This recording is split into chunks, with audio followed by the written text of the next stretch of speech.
실제로는 세전으로 법인이 돈을 모았다가 높은 소득세를 내고 월급 더 갖고 가지 마시고 1억 8천만 원 황금률로 따져보게 되면 175%인데요. 그 매출로 환산하게 되면 이게 몇십억짜리 매출을 그냥 올리는 회사의 체력에 맞게 얼마라도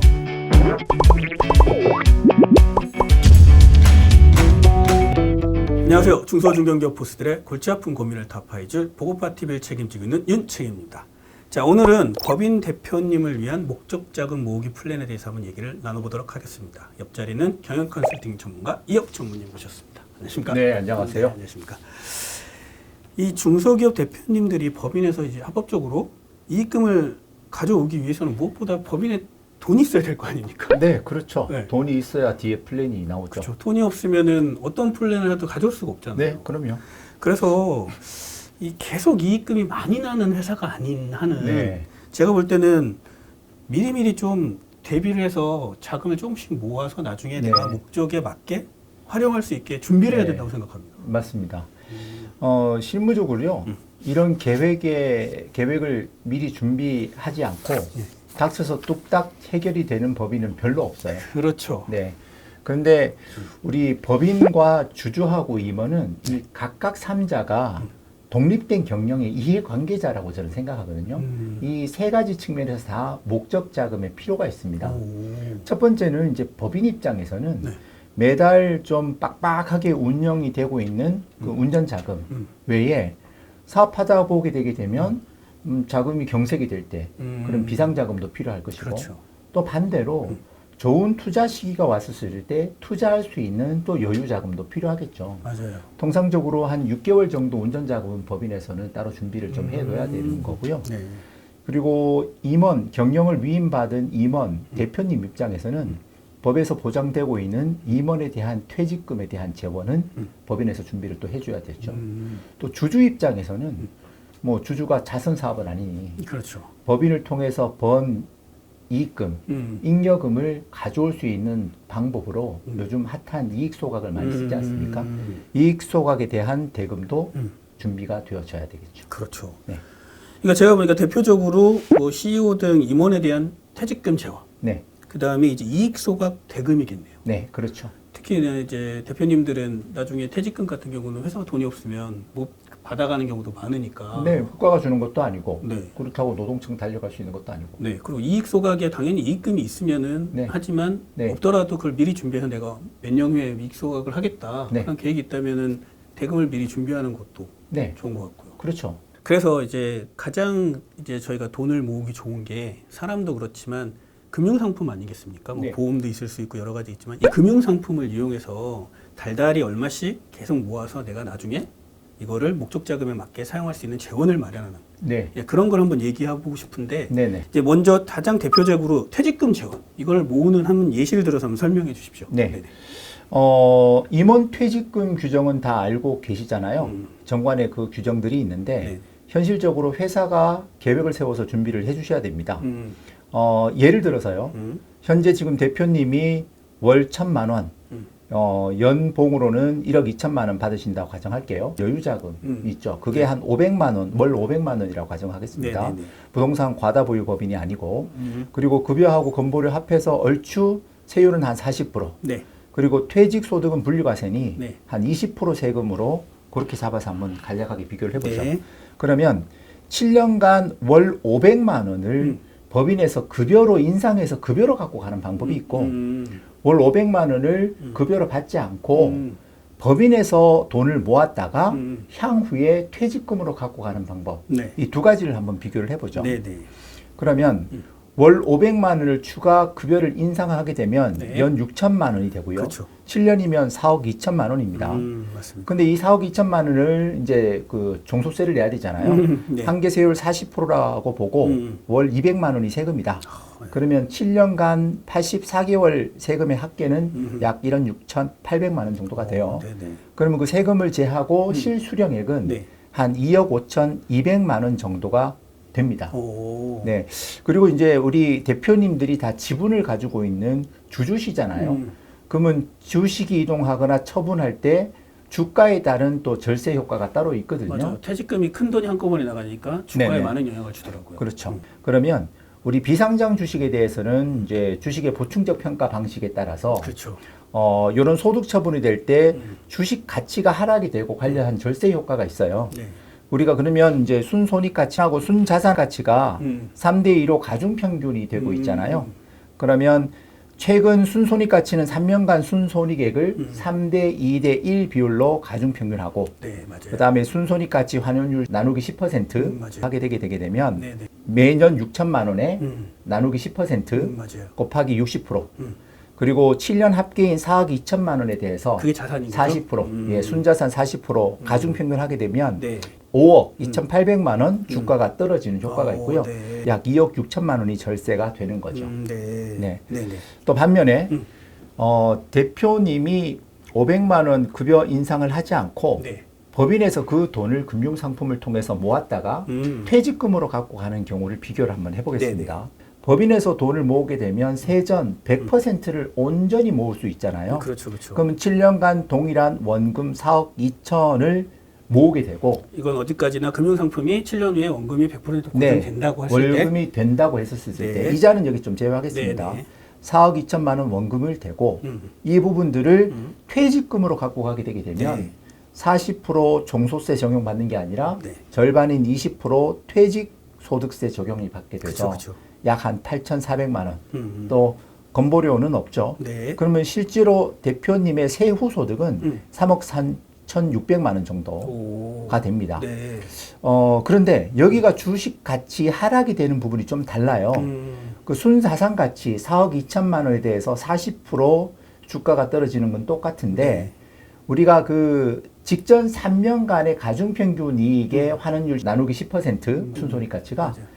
근데 4억 2천만 원 퇴직 처리할 때 한꺼번에 직전 연도 맞아요. 50%에 대한 부분이 적용이 되기 때문에 이럴 때 우리가 주식 가치 하락되는 효과가 14억 정도 되거든요. 오. 그러게 되면 절세 효과가 7억 1천만 원. 그래서 이거를 급여로 받아서 쪼개서 저 비용 처리했을 때 주식 가치 하락하는 것하고는 상당히 큰 절세 효과가 있죠. 그러면 이게 어느 정도 절세 효과가 나는지 한번 네. 하나씩 그 설명해 주십시오. 네. 한번 그러면 절세 효과를 각각 비교 한번 해보겠습니다. 네. 그럼 7년간 급여로 500만 원 받는 것하고 급여 500만 원 올리지 않고 법인에서 500만 원을 법인에서 저축을 했다가 7년 뒤 원금을 퇴직 급여로 처리했을 경우에 네. 약 7년에 약 소득세가 8,500만 원 정도 절세 효과가 있어요. 그 세후 소득이 그만큼 증대하는 거고 그쵸. 이걸 환급률로 환산을 해보게 되면 약 135% 환급률이 됩니다. 예. 즉 대표님은 이런 보상 전략을 변경을 통해서 방법 변경을 통해서 월 300만 원을 덜 가져가고 추후에 월 400만 원을 환급을 받는 효과가 있는 거죠. 그런 효과네요. 네, 그러면 요즘 같은 투자 수익률이나 아니면 뭐 저축 이율로는 뭐 도저히 비교를 할 수 없는 정도 수익률이 간단하게 보상 방법 변경만으로 그러네요. 확실하게 이런 절세 효과를 가져올 수 있는 거고요. 네. 아까 그렇다면 그 지분 변경 시에 아까 주식 가치가 또 조정이 된다고 그랬잖아요. 주식 가치 평가 방식 자체가 바뀌는 것 때문에 네. 추가적으로 4억 5천만 원이 절세가 됩니다. 그러면 대부분 이제 지분을 저희가 증여나 양도나 가업 승계나 지분 이동의 계획들이 다 있거든요. 네. 그런 경우에 추가적으로 양도세, 증여세 절산이 되고요. 거기다가 뭐 제가 보면 뭐 금융상품 여러 가지도 있겠지만 네, 보험상품 같은 경우는 또 이동안에 보장도 받잖아요. 그렇죠. 그 실제로 대표님들께 뭐 다 사업하시는 분이니까 그렇죠. 한 3% 정도 되는 은행 이자는 포기하시라.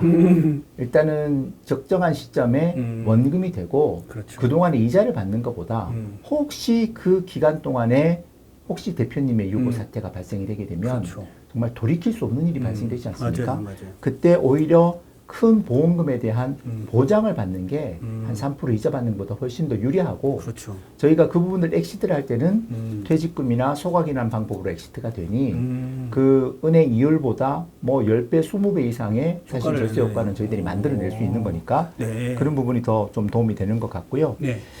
또 저희가 실무적으로 진행을 해보게 되면 아까 잠깐 말씀드린 주식 가치가 네. 사실 우리가 주식 가치를 어떻게 좀 만지느냐에 따라 가지고 과표 자체를 늘릴 수도 있고 많이 줄일 수도 있거든요. 맞아요. 거기에 대한 키포인트가 주식 가치예요. 맞아요. 그러면 순손익과시 순자산 가치를 평소에 어떻게 내가 적용하느냐에 따라서 과표가 확 달라지죠. 맞아요. 그러면 매년 내가 이익들에 조금씩 반영되는 것보다 주식 가치는 직전 3년, 맞아요. 특히 직전 1년도에 가장 큰 가중치를 주기 맞아요. 때문에 법인에서 돈을 모았다가 한꺼번에 순손익 순자산 비용 처리를 해버리는 거가 맞아요. 훨씬 더 절세 효과가 있죠. 맞아요. 아까 4억 5천만 원. 맞아요. 네. 자, 그래서 이제 퇴직금은 이렇게 한다고 하면 네. 이제 이익 소각 재원을 좀 마련해 보고 싶어요. 네. 근데 이제 우리가 보통 1억 2천 정도의 연봉을 받는 대표님이 있는데 이번에는 좀 두 가지 경우로 좀 나눠보고 싶습니다. 네네. 고액을 좀 받는 분, 네. 그다음에 아니면 조금 낮은 연봉을 받는 분. 그래서 네네. 우선은 이제 고액 연봉을 좀 받는 분의 네. 이익 소각 재원을 어떻게 마련하느냐. 아까 퇴직으로 처리하는 건 좋은데 퇴직은 실제로 퇴직을 해야 받을 수 있는 맞아요. 거거든요. 그게 좀 문제죠. 네, 그렇죠. 중간에 대표님이 목돈으로 필요할 때가 있거든요. 그런 경우에는 이제 이익 소각이라는 방법으로 회사가 모아둔 재원들 엑시트를 하는데요. 네. 이제 대표님들이 고액 연봉을 받으신 분이 많으세요. 회사에 이익은 나는데 비용 처리 항목이 없는 거야. 그러니 세무사에서는 비용이 없으니까 대표님 월급 올리세요라는 말씀을 많이 해요. 그렇죠. 근데 그 대표님이 월급을 받아서 매달 쓰시는 분이 아니시거든요. 맞아요. 상당한 금액들은 애들 뭐 유학 가거나 결혼할 때 뭐 지방칸 좀 마련해주고 또 두 분 또 노후도 있으니까 맞아요. 노후 준비를 위해서 돈을 모아둔단 말이죠. 그런 경우를 네. 저희가 이제 대표님한테 컨설팅을 할 때 실제로 세금 왕창 내고 세후로 돌려봐야 그렇죠. 돌아가는 원금 자체가 크지 않으니까 맞아요. 실제로는 세전으로 법인이 돈을 그 모았다가 법인이 대표님께 다른 방법으로 지급하는 것으로 저희가 아이디어를 드리고 있습니다. 네. 예를 들어 봅니다. 현재 대표님 급여가 2,500만 원. 월 2,500. 예. 와, 많이 받으시네. 배우자하고 합산 대상 사전 증여는 제가 없다고 가정하고요. 네. 2천만 원 초과하는 500만 원에 대해서는 뭐 한 43%라고 건보료 소득세 가정하겠습니다. 네네네. 실제로는 이거보다 더 높으신 분이 많이 계셔요. 네. 그래서 대표님 굳이 높은 소득세를 내고 월급 더 갖고 가지 마시고 월급 500만 원 낮춥시다. 그러면 그 법인이 연간 6천만 원, 7년간 4억 2천만 원을 네. 법인이 그 돈을 모은 거예요. 네네, 그렇죠. 근데 대표님이 월급으로 갖고 가시면 43%월 215만 원이 세금이고 네. 1억 8천만 원 정도가 세금이거든요. 그러면 대표님 실수령액은 2억 4천만 원. 그런데 법인이 100%를 저축을 해서 7년간 원금이 보장되는 경우 네. 7년 시점에 4억 2천만 원이에요. 네. 배우자 공제 한도를 활용하게 되면 4억 2천에 대한 소득세는 없는 거죠. 그렇죠. 건보료 없는 거죠. 모두 다 되는 거죠. 예. 결국은 보니까 특히나 이제 월급이 많으신 분들은 추가 재원이 필요 없잖아요. 법인에서 따로 뭐 여유 자금이 있을 필요 없이 그냥 네. 대표님의 연봉을 좀 깎으면 되는 거니까. 그렇죠. 훨씬 이게 네. 어떻게 보면은 좀 더 가능한 플랜인 것 같아요. 고액 연봉. 그렇죠. 이게 포트폴리오라고 하거든요. 그래서 내가 이 지급받는 그 소득의 유형이라든지 지급 시기 같은 부분들 그리고 저축하는 방법과 저축 유형만 좀 조정을 하더라도 이 정도 큰 절세 효과가 네. 있습니다. 그리고 네. 수익률 향상을 그만큼 갖고 올 수 있는 거고요. 네. 그래서 이제 절세 금액은 7년간 1억 8천만 원, 네네. 황금률로 따져보게 되면 175%인데요. 그렇죠. 사실 이게 숫자 175가 어떻게 좀 감흥이 오실지 모르겠습니다만 현재 상황에서 어떤 투자나 저축으로 만들 수 없는 금액이거든요. 그렇죠. 그렇죠.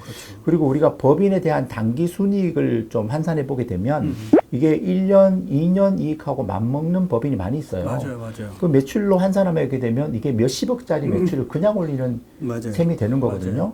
그래서 CEO는 보상 변경을 통해 가지고 월 285만 원을 저축해서 월 500만 원을 환급받는 효과가 있는 거죠. 그래서 꼭 반드시 우리 법인의 그 소득 포트폴리오 조정, 또 이걸 리밸런싱이라고 하거든요. 네. 이제 자산 소득에 대한 리밸런싱 이런 부분들을 꼭 한번 살펴보셨으면 좋겠습니다.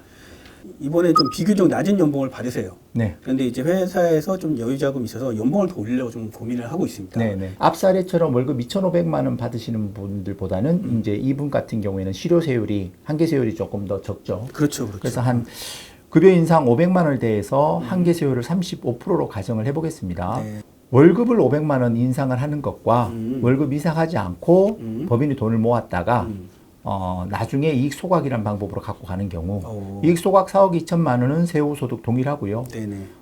대표님이 이걸 월급으로 받으셨을 때 세금 자체가 조금 줄어드는 것 그렇죠. 때문에 CO의 세후 소득은 2억 7천만 원 정도가 돼요. 네. 그래서 이런 경우에 음. 세후 소득 증대액은 7년간 1억 5천만 원, 황금밀로 환산 시 154%. 그래서 보상 전략 변경 통해서 이런 경우 325만 원을 네. 덜 가지고 가고 주 월 500만 원을 환급받는 거하고 동일한 효과가 있습니다. 결국은 뭐 연봉이 높든 낮든 네. 그냥 월급을 올리는 것보다는 네. 결국은 그 재원을 활용해서 금융상품에 투자를 해서 몇 년 네. 동안 모아서 활용하는 게 훨씬 나은 거예요. 그렇죠. 그런데 이 방법을 알아도 온전히 우리 대표님이나 가족 명의로 지분이 되어져 있고 네. 주식 가치가 좀 어느 정도 있는 대표님 회사만 적용할 수 있는 방법이고요. 제가 네. 봐도 그런 것 같습니다. 네. 이게 딱 들어보니까 결국은 퇴직금이나 이익소각 대금을 마련하는 게 같은 플랜 같아요. 네. 이게 같은 플랜으로 가다가 나중에 이익소각 대금으로 쓸 수도 있는 거고 네. 아니면 퇴직금 재원으로 쓸 수도 있는 거고 아니면 내가 돈이 많아서 둘 다 준비해도 될 것 같거든요. 그렇죠. 그런 프로세스가 어떻게 되는지 한번 간단하게 설명을 좀 해주십시오. 네. 현재 25년에 지금부터 이제 7년 목표로 자금을 준비를 한다. 그리고 7년 뒤인 32년에 이 자금을 이익 소각 방법으로 대표님께서 엑시트한다 하게 되면 배우자한테 증여받았던 주식은 증여 수증 시점에서 1년 경과한 그렇죠. 뒤에 무조건. 예, 매각을 해야 맞아요. 양도를 해야 맞아요. 저희 주식의 취득가액을 인정해 주지 않습니까? 맞아요. 그러면 31년도 1년 전에 주식 평가를 해서 배우자 지분을 대표님께서 증여 받으셔야 되고 1년 경과 후인 32년도에 네. 법인에서 이익 소각하시고 대금 그렇죠. 받으셔야 됩니다. 그렇죠. 그 모아놓은 자금으로.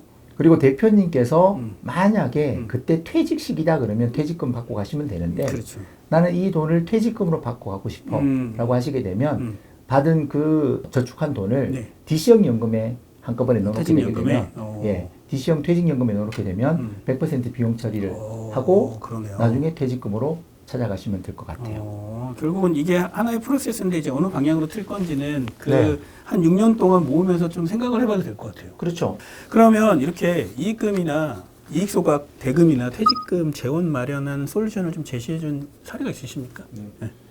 뭐 매번 그런 말씀 나누고 있는데요. 그렇죠. 평소 이제 원하던 상급지에 네. 살고 싶었던 그 아파트가 음. 금매로 나왔어요. 지금 빨리 계약하면 싸대요. 네, 계약하실 수 있으세요? 못해요. 못합니다. 네. 개인도 사실은 그런 목돈들은요, 내가 받는 소득에서 매월 미리 다박다박 저축해서 준비를 해야 되는 돈이거든요. 그 미리 준비하지 않으면, 네. 바로 선뜻하기가 쉽지 않아요. 법인도 마찬가지거든요. 그래서 대표님께서 법인을 운영하는 데 들어가는 필수적인 자금들이 있는데, 그 중에 일부분들은 좀 떼어내서 법인이 그 돈을 모으는 과정들이 반드시 필요합니다. 네. 또 제 경험상 웬만큼 탄탄한 법인이 아니면 맞아요. 미리 준비하지 않고는 사실은 거의 불가능해요. 제가 볼 때는 탄탄한 기업도 준비를 해야 된다고 봐요. 왜냐면 그 몇 년 후에, 몇십 년 후에 그런 회사가 어떻게 돼 있을지 어떻게 네. 합니까? 법인 설립할 때 투자 원금, 자본금하고요. 대표님 퇴직금도 못 받아가는 대표님이 맞아요. 정말 태반이에요. 맞아요. 네. 그래서 그런 부분에 대해서 대표님하고 좀 그 사례를 좀 몇 가지 말씀드리면 네네네. 첫 번째는 예전에 대표님 급여를 많이 받으셨는데요. 대표님 입장에서는 내 이 돈 당장 쓸 것도 아닌데 소득세 부담이 너무 많다. 그리고 11월 달에 건보료 오르는 게 너무 무섭다. 또 법인 입장에서는 지금 경기가 불투명하니까 돈을 좀 모아놔야 되지 그죠. 않느냐. 이렇게 또 많이 갖고 가는 거가 직원 입장에서도 조금 눈치도 보인대요. 직원들 보기에도. 그럼 급여를 좀 낮추자라고 얘기했더니 네. 기장하시는 세무사님께서 급여를 낮추게 되게 되면 세무조사 위험이 있다고 그런 말씀하시는 거예요. 그런 경우가 있습니까? 없죠. 그래서 제가 지금 말씀드렸던 소득 조정을 통해서 절세되는 부분들 말씀을 좀 드려서 기장세무사하고 미팅을 해서 이제 실행하려고 하고 있고요. 네. 어떤 회사는 대표님이 퇴직금 이게 굳이 필요하냐? 네, 어차피 이건 내 건데 지금 당장 또 이게 퇴직금 모으는 거가 자금이 좀 빠듯하니까. 근데 사실 저희가 이제 100세 시대잖아요. 이 사업이 또 계속 영원히 잘 된다는 보장도 그쵸. 있는 것도 아니고 또 산업의 사이클도 계속 변동이 되다 보니까 맞아요. 중간에 다시 뭐 다른 업종으로 재착업해야 되는 경우도 있고 또 대표님께서 평생 또 노후 생활 하려고 하게 되면 그 재원이라는 것도 준비를 하긴 해야 그렇죠. 되잖아요. 이해를 좀 시켜드려서 미리 좀 차근차근 좀 준비를 하십시다 말씀을 좀 드렸죠. 네. 그래서 또 많은 대표님이 뭐 퇴직금 배수 예전에 내가 5배였는데 3배고 2배고 그런 부분 안타까워 하시는데요. 또 정작 퇴직금 배수대로 회사가 준비를 잘하고 있는 회사는 또 드물어요. 거의 없어요. 거의 없어요. 네, 그냥 그때 되면 돈이 있겠지. 네, 배수가 문제가 아니라 맞아요. 그냥 못 받아가십니다. 돈이 있어요. 네. 그래서 현실적으로 회사가 제가 이제 뭐 어떻게 보면 강제 저축을 통해서 네. 좀 회사가 돈을 좀 모을 수 있는 방법들 안내를 드리고 이익 소각이라고 하는 자본 전략을 통해서 아까 퇴직금, 소각대금 준비를 좀 해드리고 있습니다. 네.